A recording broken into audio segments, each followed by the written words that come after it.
تحياتي. أغلب السيدات بيعانوا من مشكلة السيلوليت. السيلوليت قشرة البرتقال ما تسمى.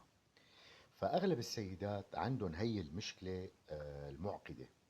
للأسف الشديد طبعا العلاج الأول هو العيادة التجميلية، إنه دائما هذا المتعارف عليه، ولكن نحن دائما بنقول الرياضة أولا.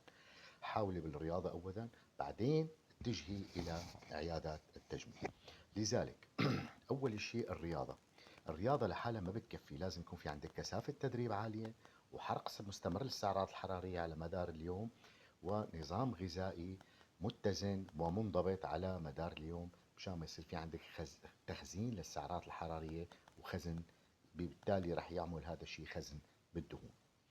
يعني القدرة الكاملة أو القدرة المستمرة على حرق الدهون على مدار اليوم. لذلك هذا الشيء بيقلل من ترسبات